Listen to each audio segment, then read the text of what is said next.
Hello students, welcome to my channel numerics maths classes. तो आज हम सॉल्व कर रहे हैं CBSE sample paper maths standard का क्वेश्चन नंबर 27 से 3 मार्कर क्वेश्चंस हैं। सारे ही क्वेश्चंस बहुत इंपॉर्टेंट है, तुम ध्यान से समझेंगे और वीडियो को लास्ट तक देखें, लास्ट के क्वेश्चंस क्योंकि ज्यादा इंपॉर्टेंट है। तो चलिए स्टार्ट करते हैं question number 27। Prove that 2 minus root 3 is irrational number given that root 3 is irrational. हमें आपको पता ही होगा इन तरह के क्वेश्चन को हमें कॉन्ट्राडिक्शन से शो करना होता है ना। कॉन्ट्राडिक्शन क्या होता है कि हम अज्यूम करते हैं, जो हमें प्रूफ करना है उसका उल्टा हम अज्यूम करते हैं और हम देखते हैं ऐसा रिजल्ट अज्यूम करने से हमें लास्ट में कुछ गलत प्रूव हो गया जिसकी वजह से हमारा अजम्पशन रॉन्ग था।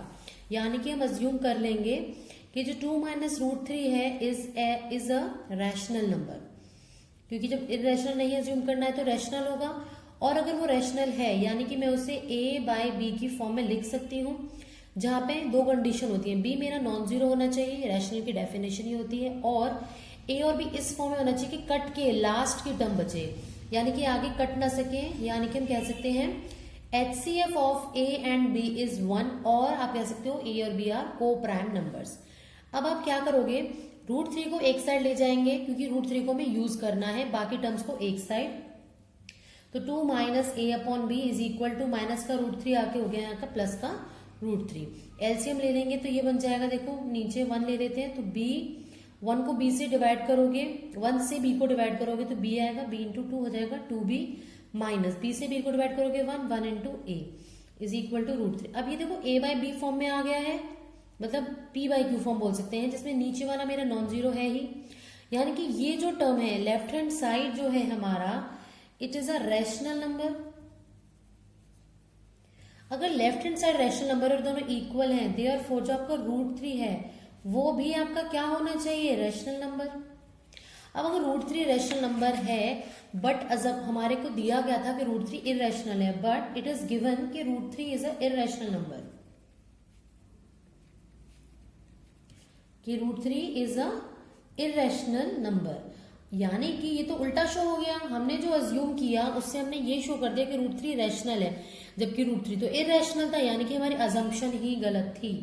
Therefore our assumption are wrong, was wrong. यानी कि हमारा जो 2 माइनस रूट 3 है वो क्या होगा, एक irrational number. Okay, next question करते हैं, question number 28। If one root of the quadratic equation 3x square plus px plus 4 is equal to 0 is 2/3, एक रूट मुझे 2/3 दिया हुआ है, हमें दो वैल्यू फाइंड आउट करनी है, दूसरे रूट की और p की। अब देखो दो फॉर्मूले होते थे हमारे में, बता देती हूँ। इक्वेशन होती है अगर ये ax square plus bx plus c is equal to 0। अगर अल्फा और बीटा दो रूट्स है मेरे पास तो सम ऑफ रूट्स यानी कि अल्फा प्लस बीटा का फॉर्मूला होता था माइनस b अपॉन a, यानी कि दिस अपॉन दिस, ठीक है। और अगर अल्फा इंटू बीटा प्रोडक्ट का होता था तो c अपॉन, यानी कि constant number upon coefficient of x square. Upon में a हमेशा आ रहा है, सम कर रहे हैं तो b x का कोफिशिएंट b और माइनस का साइन के साथ आ रहा है। आपको ये दोनों चीज यहाँ यूज करनी है।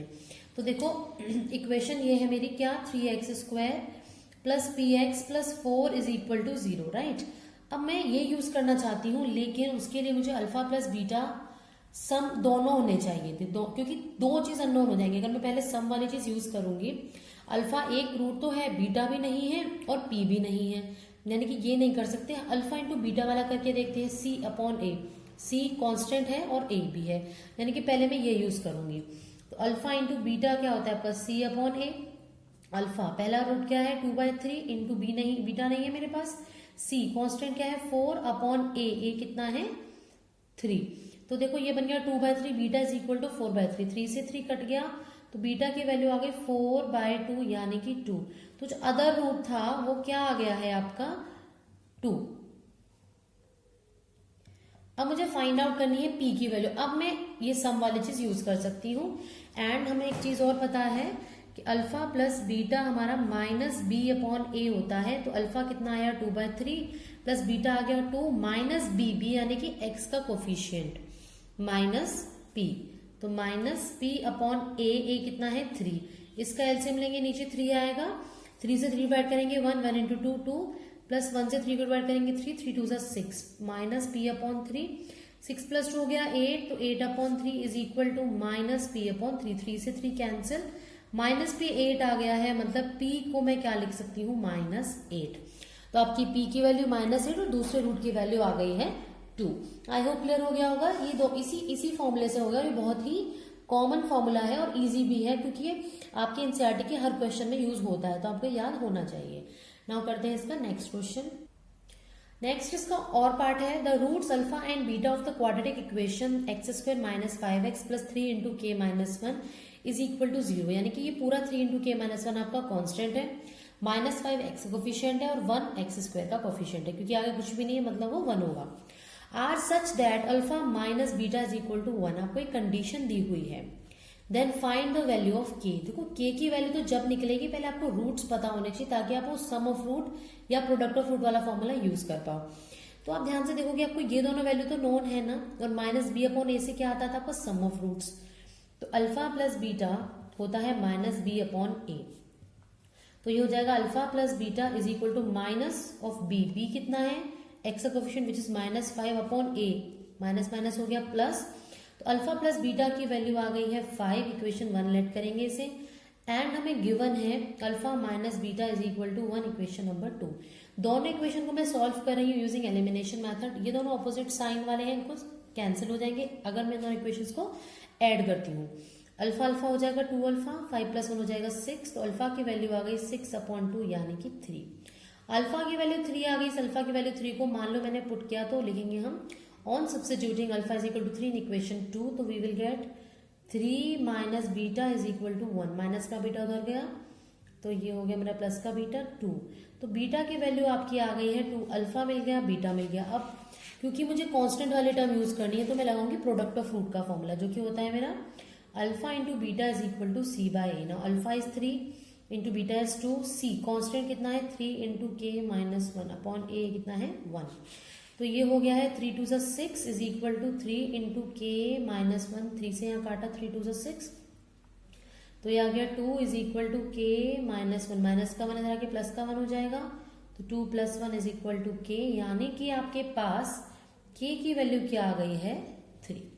आई होप क्लियर हो गया होगा ये। नाउ करते हैं इसका नेक्स्ट क्वेश्चन, क्वेश्चन नंबर 29, जो कि बहुत ही इंपॉर्टेंट है, ध्यान से समझेंगे। In the figure ABCD is a square of side 14 centimetre. ये एक स्क्वायर है जिसकी साइड 14, यानी कि ये भी 14, ये भी 14, ये भी 14 और ये भी 14। Semi circles are drawn. ये देखो सेमी सर्कल ड्रॉ किए गए, एक ये है, एक ये है, एक ये है और एक ये है। 4 सेमी सर्कल है with each side of square as diameter. हर साइड को डायमीटर अज्यूम करके एक मैंने क्या किया, सेमी सर्कल ड्रॉ किया। हमें एरिया फाइंड आउट करना है शेडेड रीजन का। अब जरा एक बार ध्यान से देखना, ये शेडेड रीजन ऐसे मिल सकता है ना, देखो अगर मैं इस पूरे स्क्वायर में से ये दोनों सेमी सर्कल्स का एरिया माइनस कर दूं, अगर मैं क्या कर दूं, इसको और इसको माइनस कर दूं, तो मुझे इसको अगर मैं 1 मानती हूं और इसको 2, ये दोनों मिल जाएंगे। दिस एंड दिस मान लो ये मेरा है 1, जो ये है इसको मैंने मान लिया अगर 1, इसको मैंने मान लिया अगर 2। अगर मैं क्या करती हूँ, इसको स्क्वायर में से 2 सेमी सर्कल, इन वाले सेमी सर्कल्स का एरिया माइनस करती हूँ, तो मुझे area of first and second मिल जाएगा।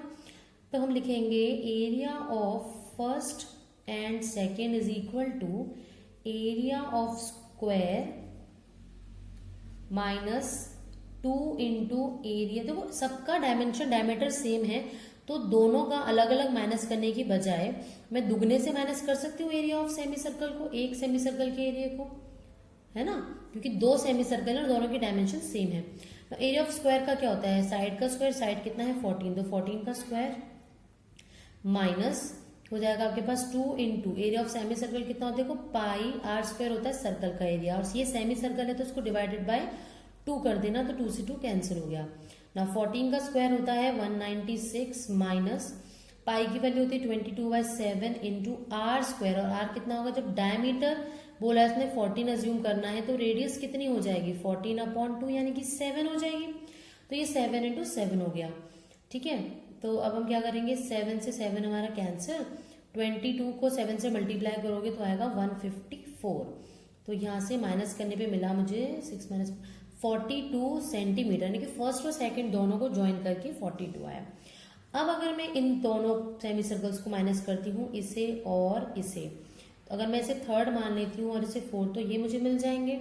और मैं ये सिमिलरली भी लिख सकती हूँ, बट हम लिख देते हैं, बोर्ड में हम चाहते नहीं कहीं मिस्टेक हो, तो area of third and fourth भी सेम यही होगा, area of square -2 into area of semi circle, क्योंकि ये दोनों सेमी सर्कल डायमेंशन बिल्कुल सेम है। तो पाई आर स्क्वायर अपॉन टू, क्योंकि वो सेमी सर्कल्स हैं, 2 से 2 कैंसिल, 7 से 7 कैंसिल, बिल्कुल सेम आ जाएगा 42 सेंटीमीटर। यानी कि जो आपका एरिया है शेडेड रीजन का, वो क्या हो जाएगा, अगर मैं इन चारों को, इन दोनों इक्वेशंस को ऐड कर देती हूँ, एडिंग इक्वेशन 1 एंड 2, मैंने इक्वेशन 1 और 2 को ऐड किया, तो जिसको मैं ये भी लिख सकती हूँ, area of 1 plus area of 2, ये 1 2 थे, plus area of 3 plus area of 4, इन चारों को ऐड किया। पहले वाले दो का एरिया था 42, बाद वाले दो का एरिया है 42, दोनों को ऐड किया, आ गया, सॉरी सेंटीमीटर स्क्वायर लिखना था, सेंटीमीटर स्क्वायर, क्योंकि एरिया है तो सेंटीमीटर में नहीं लिख सकते। आई होप समझ में आ गया होगा। पहले ये वाले दोनों सेमी सर्कल माइनस कर दिए, फिर ये वाले दोनों कर दिए, ठीक है। नाउ करते हैं इसका नेक्स्ट क्वेश्चन। नेक्स्ट है क्वेश्चन नंबर 30। क्वेश्चन नंबर 30 में गिवन है the perimeter of two similar triangles are 25 centimetre and 15 centimetre respectively. If one side of the first triangle is 9 centimeter, find the length of the corresponding side of second triangle.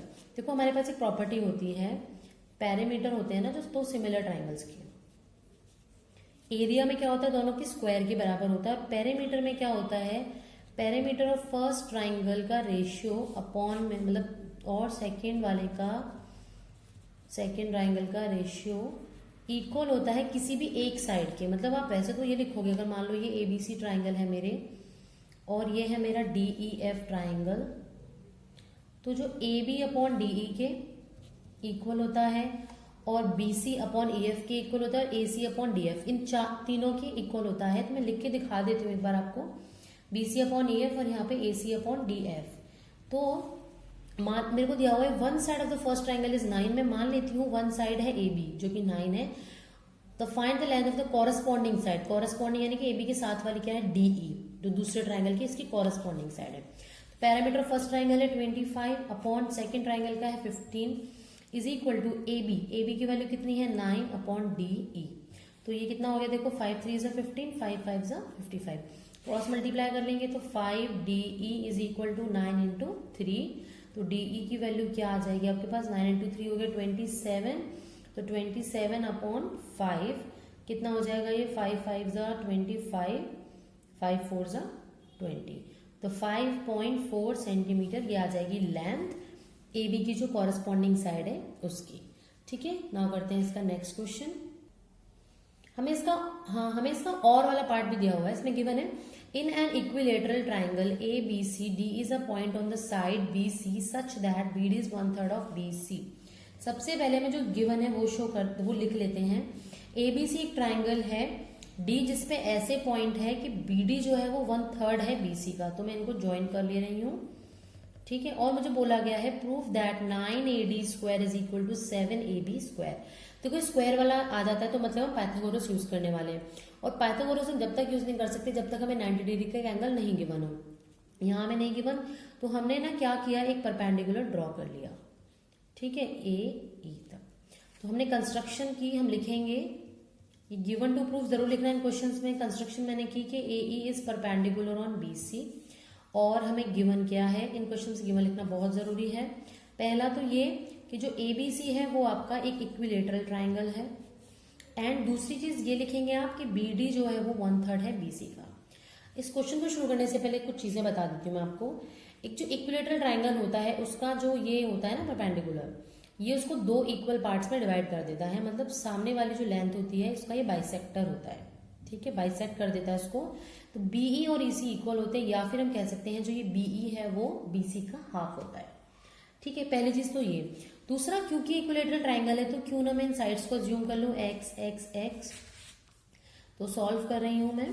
Late हमने सबसे पहले ज्यूम किया A B B C और ए सी तीनों equal है x centimetre के। अगर ऐसा है तो हमें गिवन था B D is equal to 1/3 of B C, यानी कि बी सी एक्स था तो मैं बी डी को x/3 लिख सकती हूँ। ये मैं इसलिए कर रही हूँ ताकि कैलकुलेशन ईजी हो जाए। अब आप ध्यान देना, आपको पाइथागोरस थ्योरम हमेशा उन ट्राइंगल्स में लगानी होती है जो हमें प्रूफ करने होते हैं, उनमें वो आ रहे होंगे। 9AD स्क्वायर है, AD कौन से ट्राइंगल में आ रहा है, ADE में, क्योंकि परपेंडिकुलर था।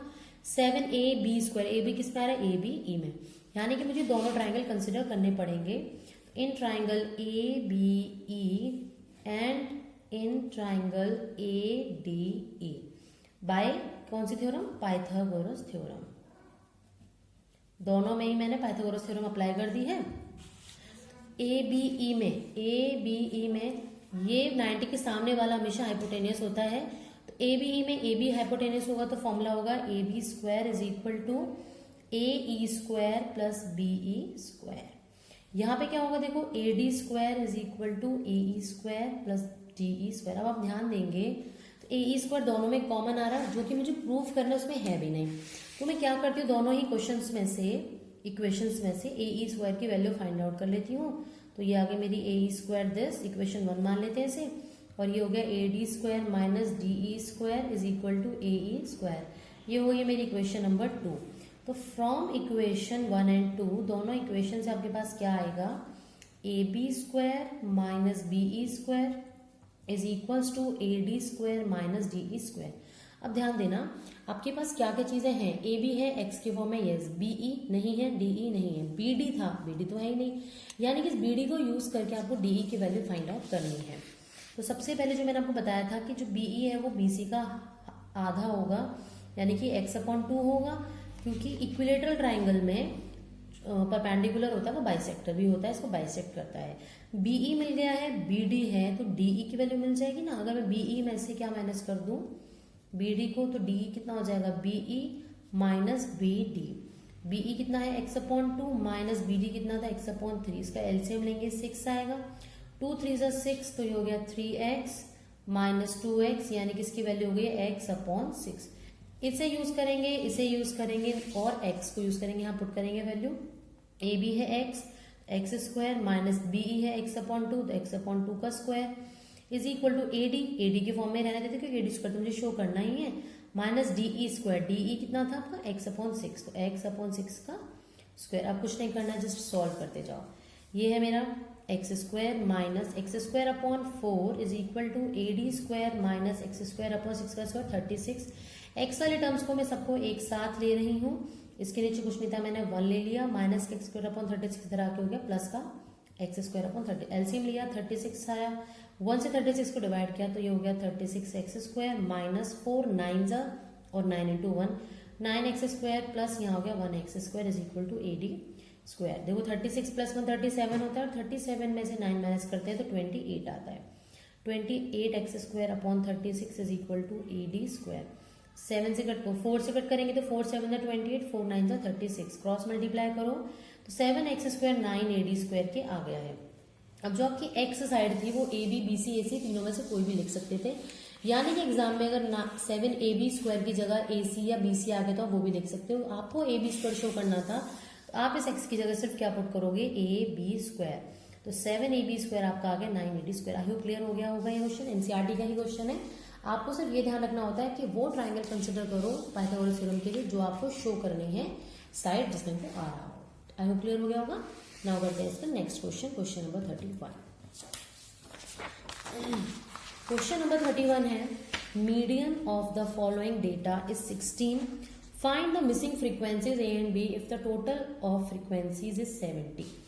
मीडियन दिया हुआ है और फ्रीक्वेंसीज का सम दिया हुआ है। फ्रीक्वेंसीज का सम दिया हुआ है, यानी कि ये जो सम हम यहाँ लिखते थे ना, ये आपको 70 दिया हुआ है, ठीक है, ये आपको 70 दिया हुआ है और मीडियन दिया हुआ। तो सबसे पहले हम क्या करेंगे, CF बना लेंगे। ये हमने बनाया CF कैसे बनाते थे, इसको ऐड करते जाते थे। 12 है, 12 प्लस A क्या हो जाएगा, 12 प्लस A, 12 प्लस A में मैं 12 ऐड करूंगी तो ये हो जाएगा 12 12 24, तो 24 प्लस A, फिर इस 24 प्लस A में 15 ऐड करूंगी, बन जाएगा 39 प्लस A, 39 प्लस A में B ऐड करूंगी तो आएगा 39 प्लस A प्लस B, इसमें 6 ऐड करूंगी तो ये बन जाएगा 45 प्लस A प्लस B, इसमें 6 ऐड करूंगी तो बन जाएगा 51 प्लस A प्लस B, इसमें 4 ऐड करूंगी तो आएगा 55 प्लस A प्लस B। अगर आपको ध्यान हो तो जो हम ये CF निकालते थे लास्ट वाली वैल्यू आती थी वो इस फ्रीक्वेंसीज के सम के इक्वल आती थी, यानी कि 55 प्लस ए प्लस बी की वैल्यू 70 दी हुई है आपको। तो ए प्लस बी कितना हो जाएगा 70 minus 55, it means A plus B की वैल्यू हो गई है आपकी 15। इक्वेशन 1 इसे याद रखेंगे। दूसरा आपको मीडियन दिया हुआ था क्वेश्चन में, मीडियन है 16। अब मीडियन 16 है तो मीडियन क्लास आप बता सकते हैं 16 कौन सी क्लास में लाई करेगा, 15 से 20 में, यानी कि ये वाली आपकी हो गई मीडियन क्लास, इसके कॉरेस्पॉन्डिंग वाला ये हो जाएगा आपकी फ्रीक्वेंसी। और इस फ्रीक्वेंसी से जस्ट पहले वाला हम CF लेते थे तो ये मेरा हो जाएगा CF। ठीक है, तो हम लिख लेंगे सारी वैल्यूज। मीडियन क्लास हो जाएगी हमारी 15 से 20, तो इसकी लोअर लिमिट L हो जाएगी 15। फ्रीक्वेंसी बताइए अभी 15 होगी और CF कितना होगा हमारा 24 प्लस A। ना और हम क्या करने वाले हैं, इसको मीडियन वाले फॉर्मूले में पुट कर देंगे। मीडियन का फॉर्मूला होता है हमारे पास L plus N/2 minus CF upon F into H। हाँ H रह गया, H होता है डिफरेंस इसके बीच में, यानी कि वो 5 है। सारे वैल्यूज पुट कर दो। मीडियन है 16, L 15 था, प्लस N/2, N 70 है तो N/2 35 हो जाएगा, माइनस CF, माइनस करेंगे तो ये दोनों नेगेटिव हो जाएंगे, अपॉन F, F कितना है 15 इंटू H कितना है 5, 5 से डिवाइड करा, 5 3 से 15, ये प्लस का 15 इधर आगे हो जाएगा माइनस का 15। 35 माइनस 24 आपका कितना होता है 11, तो 11 माइनस A अपॉन 3 इधर बच गया, यहाँ बच गया 1, तो 1 is equal to 11 minus A upon 3, cross multiply करेंगे तो आपके पास आ जाएगा 3 1 जा 3 is equal to 11 minus A, minus का इधर ले आओ और प्लस का 3 इधर जाएगा तो माइनस का 3 बन जाएगा, यानी कि 8। A की वैल्यू आपको हो गई, मिल गई है 8। अब इस A की वैल्यू को मैं पुट करूंगी इक्वेशन 1 में, जो स्टार्टिंग में मैंने इक्वेशन बनाई थी इसीलिए बनाई थी ताकि मैं B की वैल्यू निकाल सकूं। तो हम लिखेंगे put A is equal to 8 in equation number 1। तो A plus B is equal to 15 था तो हो जाएगा 8 plus B is equal to 15, यानी कि B की वैल्यू आ गई है 15 माइनस 8 7। A आ गया 8 और B आ गया आपके पास 7। आई होप क्लियर हो गया होगा ये क्वेश्चन। नाउ करते हैं इसका next question and the last question of this section. 32 question है हमारा। 32nd question, if the angles of elevation of the top of the candle from 2 coins distant A centimetre and B centimetre, और A B से बड़ा है, यानी कि जो दूर वाला कॉइन है वो A सेंटीमीटर की दूरी पे है, पास वाला कॉइन B सेंटीमीटर की दूरी पे। सबसे पहले लिख लेते हैं, ये हमारा कैंडल हो गया, इसके टॉप से एलिवेशन है, ठीक है, angle of the elevation of the top of the candle from 2 coin, यहाँ से और यहाँ से, ये 2 कॉइन है, मान लीजिए ये पहला कॉइन और ये हो गया हमारा दूसरा कॉइन, ठीक है, इनको कर दो ज्वाइन। ये थोड़ा ऐसे बना लेते हैं, ये मान लो A है, B है, C है और ये D है, ठीक है। अब क्या दिया हुआ है, अच्छा इसकी तरह बनाते हैं, मैं गिवन था ना तो इसको C मान लेते हैं, ये B हो जाएगा और इसको D मान लेते हैं, ठीक है, कोई प्रॉब्लम नहीं है उसमें। सीधी खड़ी होती है ट्राइंगल कैंडल तो 90 डिग्री एंगल बनाएगी। ये पास वाला जो था ये B सेंटीमीटर की दूरी पे था तो ये B हो गया, और दूर वाला कॉइन कैंडल से A सेंटीमीटर की दूरी पे था, यानी कि ये पूरा A हो गया। आगे क्वेश्चन पढ़ते हैं। From its base and in the same straight line from it are 30 degree and 60 degree. दूर वाला है वो 30 बनाएगा क्योंकि वो ज्यादा बेंट है, और जो पास वाला है वो बनाएगा 60 डिग्री का angle. Find the height of the candle, तो हाइट को मैं मान लेती हूँ H, जो भी आप अज्यूम करोगे लिख देना। Let the height of candle is H centimetre, okay. अब देखो ऐसे ट्राइंगल कंसिडर करने, इसमें एंगल होता है एक तो ABC में है और एक ABC में है, तो सबसे पहले मैं कंसिडर करूंगी ट्राइंगल ABC।